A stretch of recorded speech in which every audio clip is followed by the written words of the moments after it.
Pindah ke Demokrat, saya ingin memperlihatkan pernyataan dari Pak Prabowo ya dalam sebuah pemberitaan. Pak Prabowo di sini mengatakan bahwa Mas Ahaye sebetulnya berpeluang untuk menjadi cawapres di 2029, bahkan bisa bersaing dengan Mas Wapres kita yang sekarang, Mas Gibran Rakabuming Raka. Ini nih, Prabowo sebut Ahaye dan Gibran berpotensi bersaing dalam Pilpres di masa depan. Konteksnya bersaing sebagai cawapres ya. Pertanyaan saya, apakah Demokrat akan mengejar peluang itu?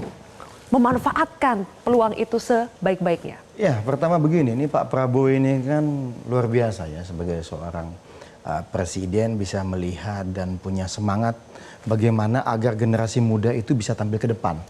Nah, ini pemikiran beliau itu jauh ke depan gitu, makanya dengan Mas Ahaye, dengan misalnya Mas Gibran dan juga di teman-teman di Gerindranya banyak yang muda-muda juga. Di kabinet kan juga banyak banget nih yang masih muda nih, terbilang muda, kemudian ternyata dalam 6 bulan bisa catch up kok.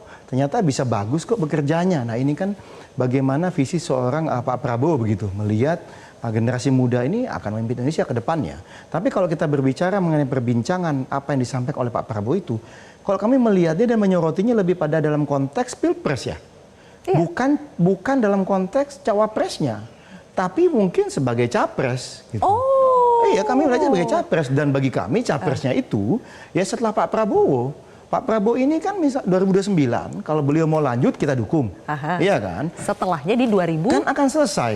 Oke, kan dua periode konstitusi ya 2034 bagi kami. Bang Vivat bisa aja maju jadi calon presiden, Bang Doli bisa maju jadi calon presiden. Jadi Demokrat lebih maju lagi nih, berpikiran ke 2034. Bukan, kita jadi melihat Mas Ahaye capres di 2034. Kami melihat konteksnya Pak Prabowo seperti itu gitu. Tetapi hari ini yang kami bicarakan, diskusikan, tidak pernah bicara nanti nyapres ya. Tidak ada. Oh jadi cawapres ya? Nggak ada.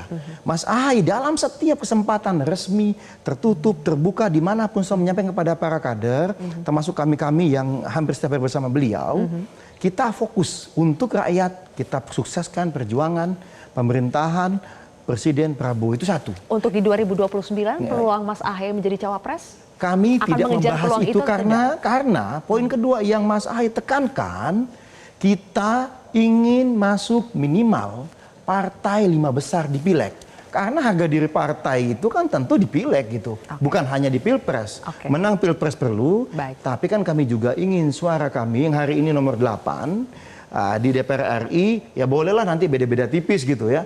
Kita sama-sama 60, 70, itu yang kita Pan mau targetnya 4 kejar besar, Demokrat targetnya 5 besar. Dan sama-sama belum membahas cawapres. Iya, karena ini penting. Kenapa? Karena makin banyak kursi kami di DPR RI, akan makin banyak masyarakat yang juga bisa kami layani gitu dan perjuangkan aspirasinya. Selain di eksekutif, di legislatifnya juga besar, kan makin baik ini mendukung Pak Prabowo. Jelajahi cara baru mendapatkan informasi. Download Metro TV Extend sekarang.